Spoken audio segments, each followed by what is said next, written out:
Hello, and welcome to the Destiny Council podcast. We're back today with our second episode, and I am John, and I'm joined by Will and Andrew, and Brian is on a hiatus this weekend.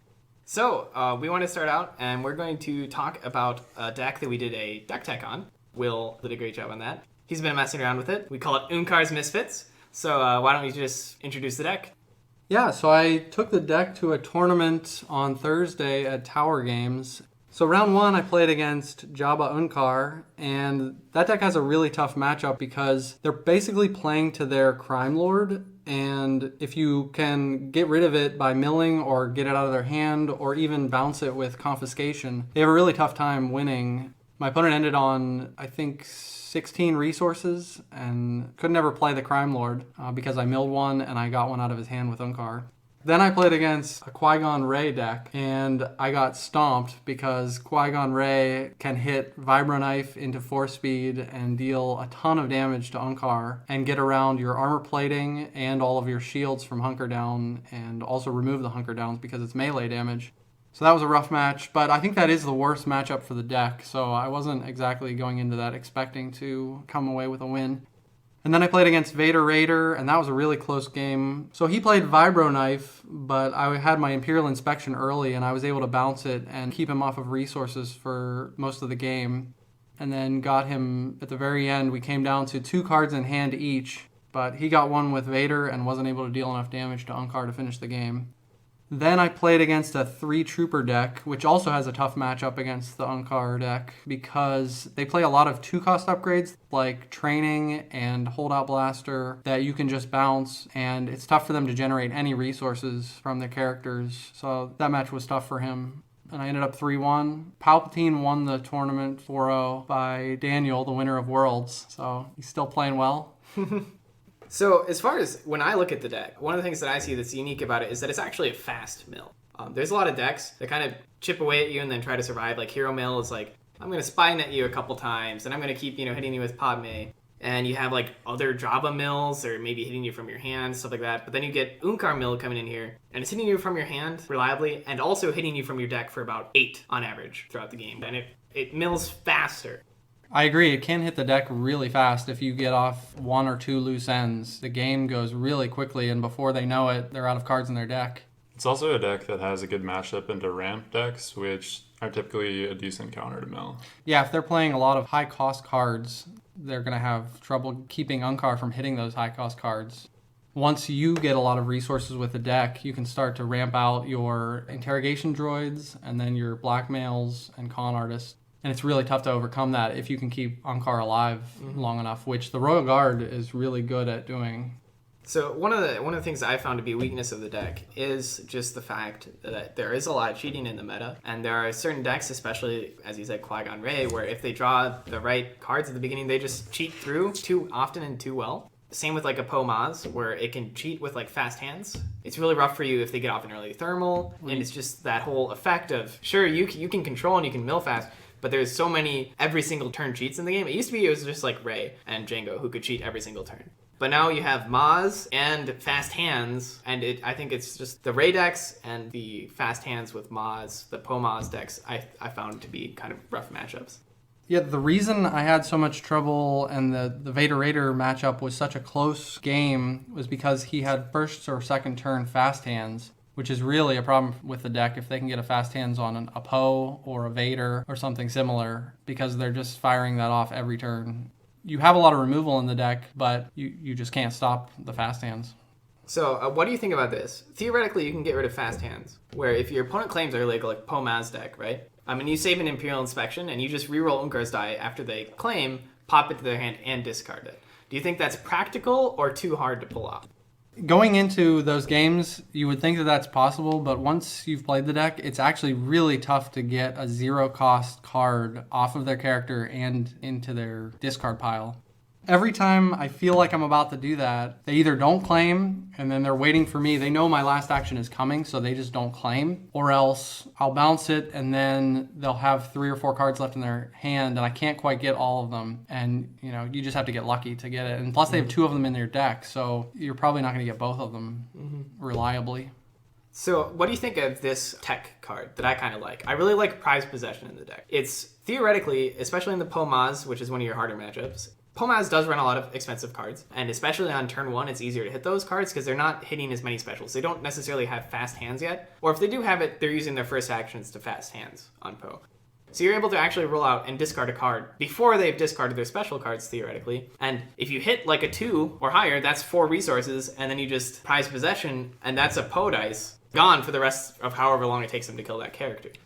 Yeah, I really like that idea. I'm just worried about which character to put it on because you would want to put it on Unkar, but then you've got all these eggs in one basket, and if they can act quickly and kill Unkar, then you're pretty much going to be dead. But I agree with you, taking away a dice for even 3 or 4 turns, maybe you put it on the TIE Pilot to encourage them to go after the TIE Pilot, and then you've got rid of a Vader die or a Poe die for a while. So yeah, I'm definitely going to try that out and keep tweaking the deck.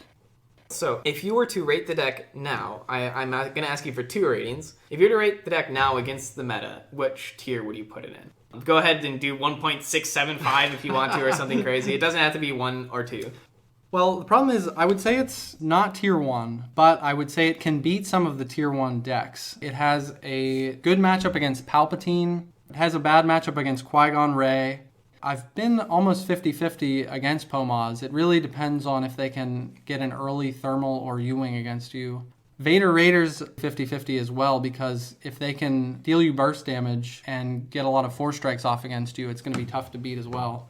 It also has a good matchup against Unkar Jabba. They really want to crime lord you, and you have so much control, and you are a dedicated mill, while mill is kind of their secondary strategy, and most of their mill is coming straight out of your hand, so they're not going to go through the deck as fast as you with your loose ends and your no disintegrations.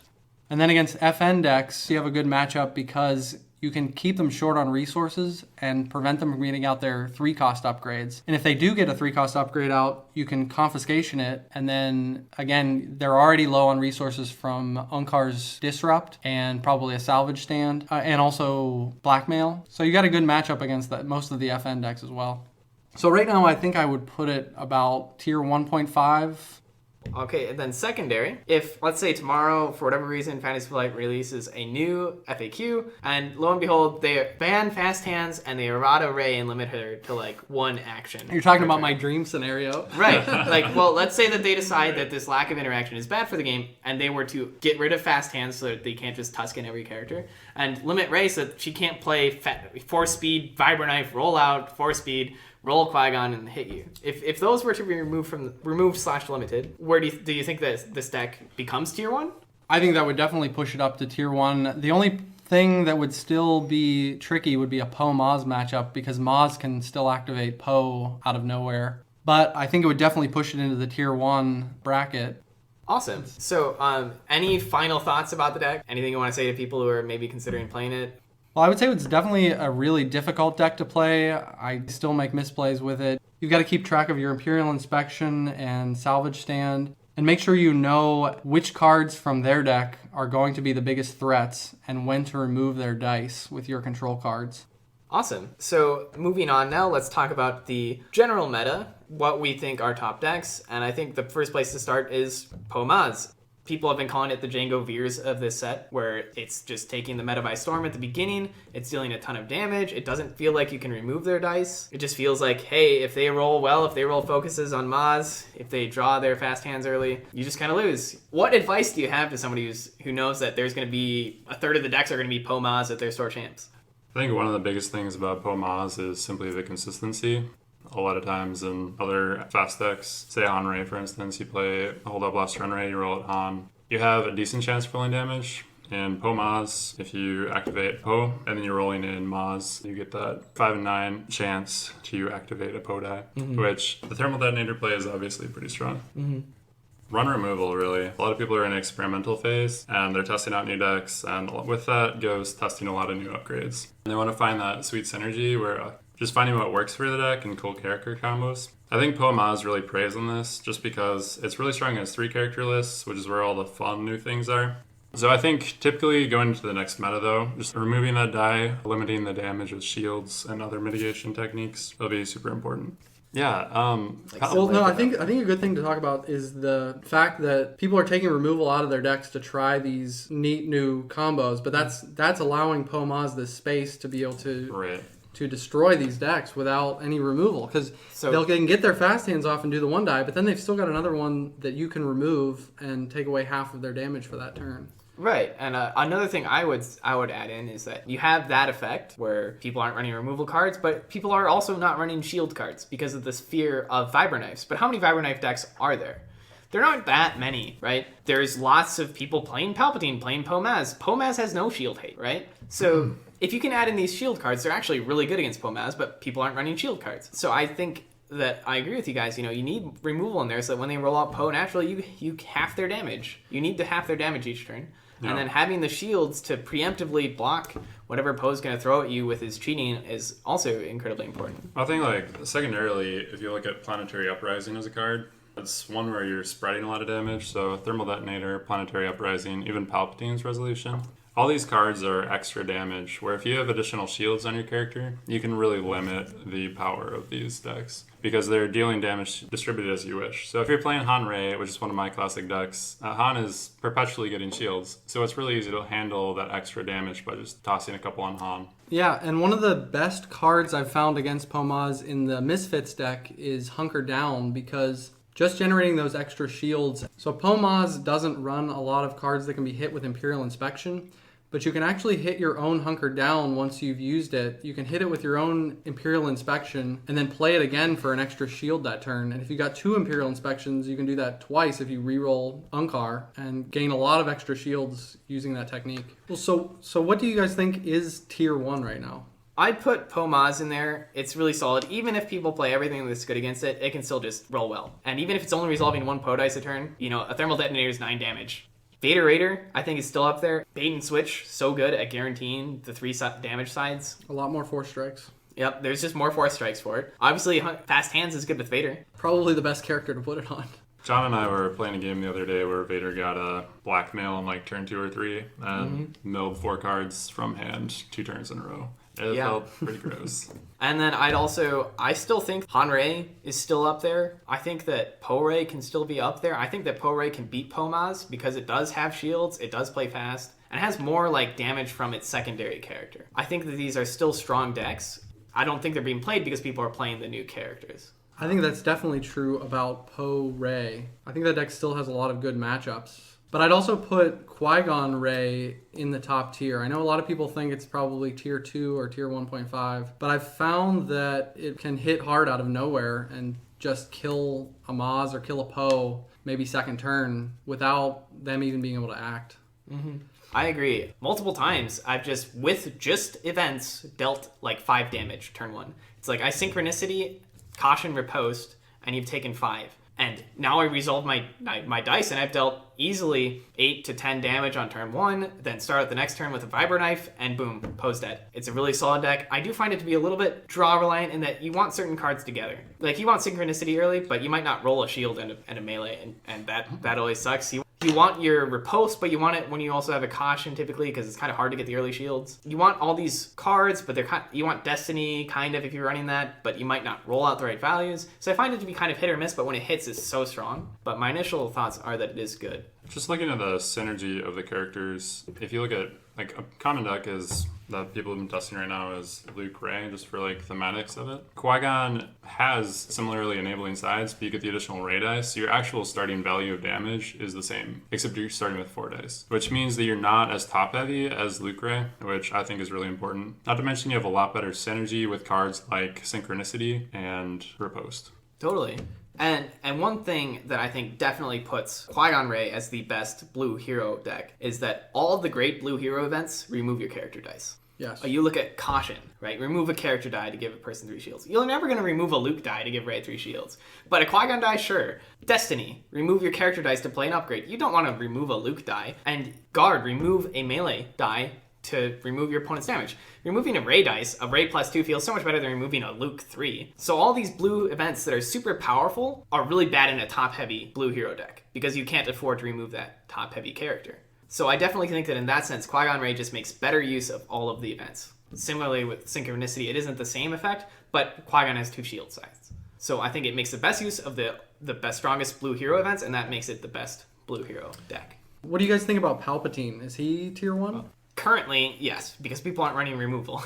But once people run enough removal, I think that he's going to have a hard time. I mean, even a matchup like the Unkar's Misfits just crushes that deck. It controls early upgrades, it will disarm the Holocron, it will bounce a Mind Probe, it will hit whatever high-cost card are in your hand with Unkar from him, and it's going to Guardian. Guardian is so good against Palpatine because Palpatine doesn't get a resolve. When Brian and I were playing, I was able to Unkar a Rise Again out of his hand first turn, and getting 5 resources first turn put me so far ahead, because then I was able to play every removal event that I had to keep his dice off the board. And imagine if you had Prize Possession in your deck, and you're able to Prize Possession turn 1 against a Palpatine, you just win. Yeah, I'm definitely going to try that. Even against damage decks, I've noticed that Rise Again is typically a win condition for Palpatine. I think decks that can control his resources and really just keep him away from that win condition is pretty important. I think you'll see decks like Vader Raider, Hanrei with a double disrupt. 2 resources is a lot when you only have 2 character dice in play and no easy way to generate resources. Yeah. Totally, and I think one other big negative for Palpatine is that he's monocolor. You can run a Vader Raider, and you now have access to yellow. Now, I think there are enough good blue villain cards to run a solid deck with Palpatine, but I think you need to acknowledge that Vader will just have more tools in his kit. He has fast hands, right? I mean, if Palpatine could have fast hands, picture how good that would be. Yeah. What about some FN decks? Have you seen any that have been rising to the top? My initial thoughts on the deck would be that it has a few really poor matchups. I really do think that Unkar decks with Imperial Inspection give it issues because it wants to run all these upgrades, and those are so good to hit from the hand. And when you do hit them from the hand, not only are you getting more resources, you're also removing its ability and how much effect it can have. That deck wants to use every card, it wants to play every upgrade when you have it, so you can get use of his ability, and if you're discarding cards from their hand, it naturally mills itself, and it really wants to play those cards. So I think that control decks should theoretically have a good matchup against it. I think one thing that speaks to the favor of the deck is, even if it's semi-countered by, say, an Unkar list, it still seems to have a decent matchup against a lot of other decks that are out there right now. It has the ability to cheat in a lot of damage with these cards, similar to Rey. Like Riot Baton, even Flamethrower. I think seeing the more weapons that come in, I think the better this character will be. And I think even within this set, we haven't even begun to explore the depths of how good his ability can be. Yeah, FN is going to only get better with time as new sets come out and better weapons are released. What about Hero Mill decks? I personally am cautious about them. I mean, they have the good old second chance ammo belt combo, but at the same time, I feel that their mirror matchup against some mill decks might not be as strong. Early in the set, I was testing against Qui-Gon Rey with the Hero Mill deck, and I found that Second Chance Ammo Belt just didn't seem to be enough. And the deck also relies a lot on getting Spynet out early to put enough pressure on them to finish out the game. Looking at the Second Chance Ammo Belt combo, as someone who run on Rey a lot, I found that it was something that is unreliable. It's hard to get the right cards at the right time, especially in heavy aggro matchups. You have to draw a second chance, then draw a ammo belt in that order, which is almost like trying to make sure you have a holocron every game. Right. Even with Han Rey, you draw a second chance and half the time you don't want to use it because you're not attacking Han, which I would assume would be the same. And also playing, there's a lot of things that need to go right, I guess is what I'm saying. I agree. I'm also a little bit skeptical of how well the deck could possibly do against the Pomaz. Most of the Hero Mill decks are 3 characters, and for them to be able to thermal and Ewing you, it feels like it would be just too much. I'm sure you can keep one character alive with the second chance ammo belt, but if you only have one character, you're not going to mill them fast enough. So as we're looking at these top decks, can you guys think of maybe 1 or 2 examples of these top decks that you think is a good change to the deck that people aren't doing? So for example, I think that Cunning is insanely good in Pomaz, and I don't see it in a lot of lists. Because if you get an early Cunning on Maz, it's the potential for 3 Poe specials every turn.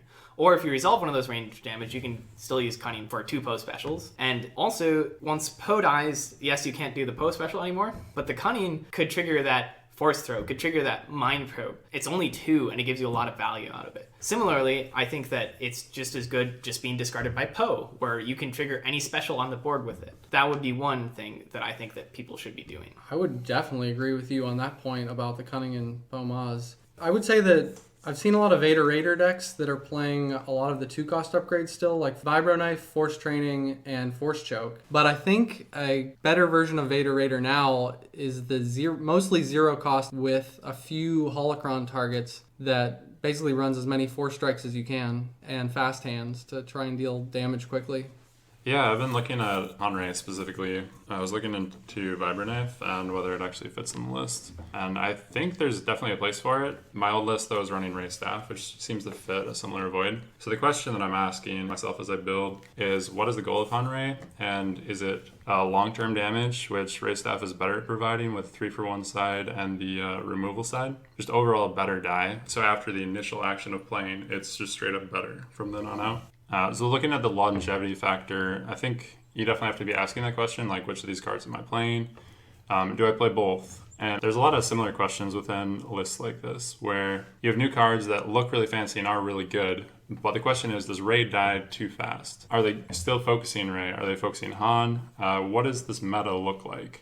Do you include fast hands in a Han Ray deck? The real question you should ask yourself when you're deck building is, what is the goal of my deck? What is my main focus? And you don't want to stray too far into doing fun things if you're trying to win a competitive tournament, of course. Mm-hmm. Right. Knowing the spirit of the deck, too. Like, how much removal do you need? How much damage mitigation do you need? Like shields, especially in a meta which is running around with thermals and Palpatine. It's really important to have that mitigation. So trying to balancing that with resource production. And one final thought, I hate to keep giving advice to POMAS players, but I think that you shouldn't really be running Imperial Throne Room. I think that ultimately you should be running Frozen Wastes. Poe has 50% damage sides on his dice, and Maz just ups that percentage so much that you don't really need the fixing of Imperial Throne Room as much, whereas if you're running Frozen Waste, a lot of the matchups that are actually harder for you, like Vader Raider, where he can kill Poe super fast, become easy because you can just remove a Vader dice every turn with a claim. Do you think that's true, or am I just crazy here? From the testing that Brian and I did, I agree with you completely. Frozen Waste is brutal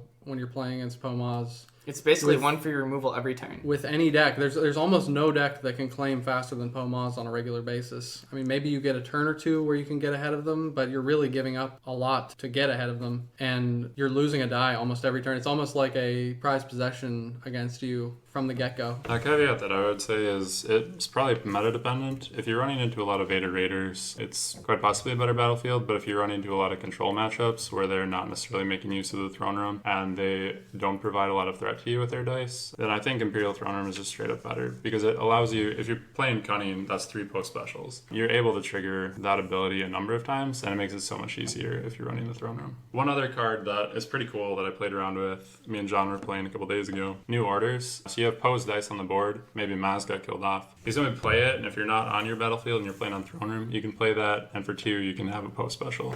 Cards like that seem pretty good.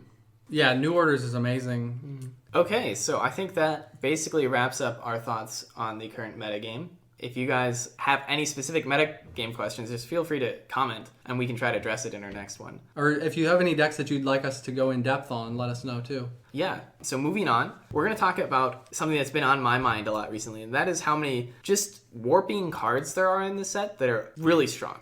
And what I mean by that is that I wouldn't view Holocron as a meta warping card, or like as a deck warping card. Because when I'm playing against an opponent who has a Holocron, it's like, great, they're going to get free upgrades, right? But it doesn't change what I'm doing. Whereas when I'm playing against Imperial Inspection and Unkar, those cards warp what I can put in my deck because I'm like, well, I never want to play 2-cost upgrades anymore because it's just too bad when Imperial Inspection hits it. And I don't want to play decks with 15 4-cost cards or something because Unkar is just going to wreck it. Another example of this is Vibroknife, where if that card gets played, I never want to have shields, right? They just don't do anything, so maybe I stop putting Dug in my decks. What do you guys think? But on the same account, if you're not putting Dug in your deck, then the other decks are going to prey upon that without you having any shields or any protection for your characters. I think you just have to deal with some of these cards and just hope that you don't run into that matchup. So Andrew, when you see these cards, do you just, pick 3 of them? Be like, my deck can handle these 3, and then look at the 4th and be like, let's just hope I don't hit it. I think this is where flexibility comes into play. Imperial Inspection is something that you can play around. For instance, Hanrei, I was playing a Triple Death Trooper list the other day, and they were bouncing 2-cost upgrades back to end. And I'm like, well, I know what that card does, therefore I'm not going to play 2-cost upgrades.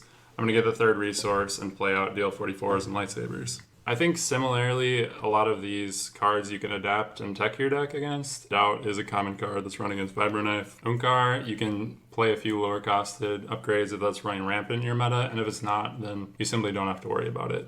So basically adapt, be aware of the deck that you're playing against, be aware of what they want to do, change your deck up, like just work around your win condition. Know how your deck plays and know how your opponent's deck plays. The other frustrating thing for me is that I played the Bala Night Sister Trooper deck at Worlds, and now with Poe Maz being so good, that deck is practically dead. You almost can't build a 4-character deck anymore, and even 3-character decks are struggling in this meta. Just the guaranteed thermals and U-Wings really hurt. Definitely warps which decks can be played. And one thought I've had about this, I don't know if you guys think I'm crazy or not, is that a sideboard could potentially help with some of this. Do you think that's true? But then you get into best of 3 games and 90-minute rounds. I guess you could sit down in front of somebody and show your character list to them and have 5 cards to change out.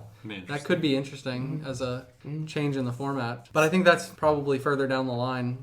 So if I see that in Imperial Inspection deck, maybe I remove some 2-cost cards. Maybe if I'm playing against Unkar, I'm like, well, maybe I don't want to run all my high-cost cards this game. I think you'd have to limit that to 2 cards maybe. I think anything beyond that would be extremely game warping. Of course, there would have to be a lot of testing done before you would implement that, but it is an interesting idea.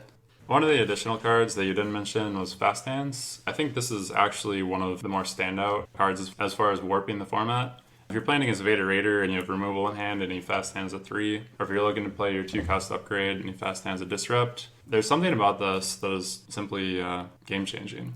I don't think fast hands is as much meta warping as it is just changing the game to... It more like changes the way the game works, right? On a fundamental level.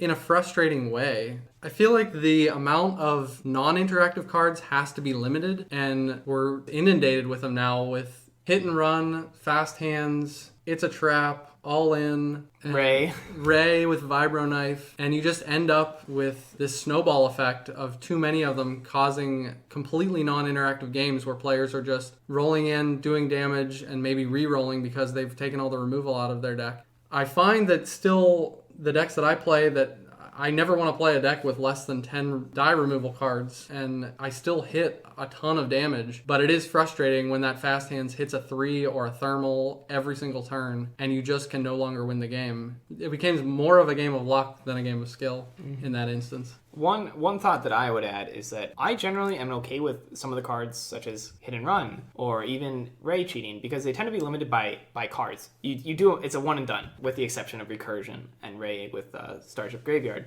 But typically if I play a Hit and Run, you know that I'm only going to hit and run you twice in the game. Whereas what really annoys me about Fast Hands is that every turn from the time I play that card until the game is over, I will get to cheat. And I only gave up 1 card for it. Whereas a card like Tactical Mastery, I can account for how many of those are in your deck and I can play around it. And it's not just, well, every turn I will have 1 non-interactive thing happen. I think that you see this with Ray, where she can just run so many ambush cards now that obviously it's going to happen most turns.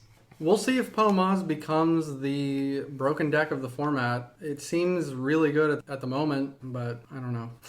Fast Hands is obnoxious. Yeah. So, Store Champs is coming up. Do you guys have any pet decks that you're looking at or any decks that you would play at Store Champs? Do you know what you're going to play at Store Champs yet? Yes, and yes. I have pet decks and I have decks I would play at Store Champs.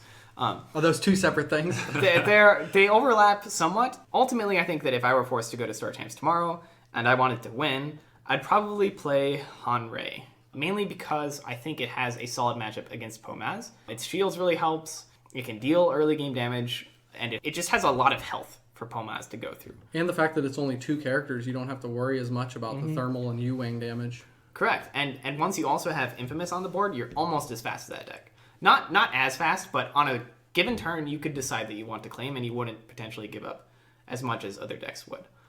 As far as pet decks go, I think my favorite pet deck is the Ray Padawan Maz deck, running Infamous Don't Get Cocky. The whole purpose of it is to get Mind Probes on Ray, cheat out Ray, and then Infamous Don't Get Cocky so that they have more than 5 cards in their hand, and then you Mind Probe them for 7 or 9 or whatever. Yeah, I saw your gameplay video on that.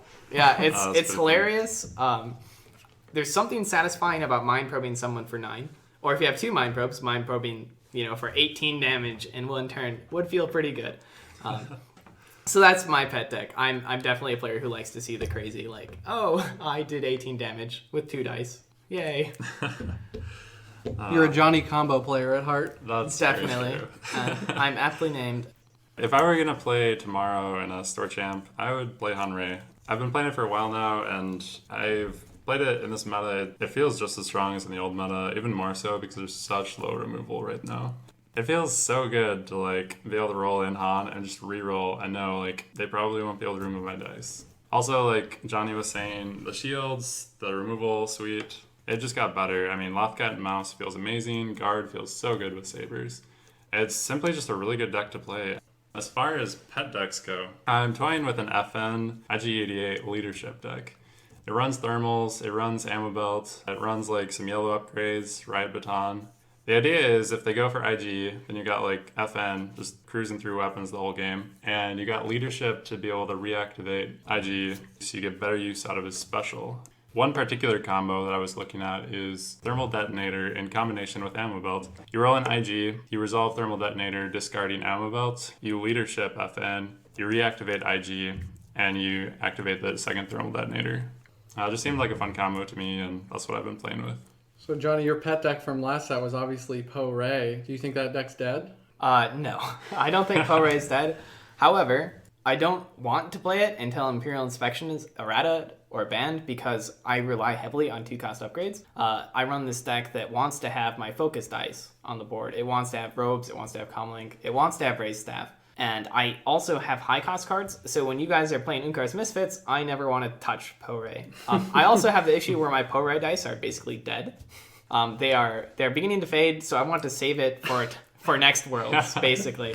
I still think it's a great deck. It has a lot of good cards in it. Guard is really good. I think it's just a good deck. So it's constrained by the meta right now. Yeah, I don't know. I think it could still win. I just would find it incredibly annoying to play against an Unkar or an Inspection deck with it. And I don't want to play a deck that's going to have that annoying of a matchup. So my pet deck right now is the Unkar's Misfits deck. I've been pretty much playing that constantly since we started looking at Spirit right after Worlds. We initially thought the deck was really good, and we didn't want to reveal it until Store Champs, but then we found a few decks that beat it, like Pomaz and Vader Raider. I think it's still a good deck. I don't think it's tier 1, but if I had to go to Store Champs tomorrow, I think I would take Vader Raider. It's my old standby. I've been playing that since the beginning of the game in November. I think it definitely got better with this set relative to other decks. It got obviously more 4 strikes in bait and switch. It still has the control suite. You can run Doubt now, which I think is a solid removal. I probably would run the version without Vibro Knife and many 2-cost upgrades at all. The version I like right now has Holocron with 5 ability upgrades. It's got 2 Force Throws, 2 Mind Probes, and a Force Lightning, and then 1 regular Lightsaber. And then pretty much every other card in the deck is 0 or 1 cost. Lots of removal, friends in low places. So that's what I take to Store Champs right now. Awesome. Well, thanks for listening to our podcast. If you have any questions, if you have requests, feel free to comment in the comment section below. Let us know, which deck do you want to see a deck tech on? What are you concerned about? Anything like this just gives us more to talk about, relevant to what you want to hear. Thanks for listening. We'll see you next time.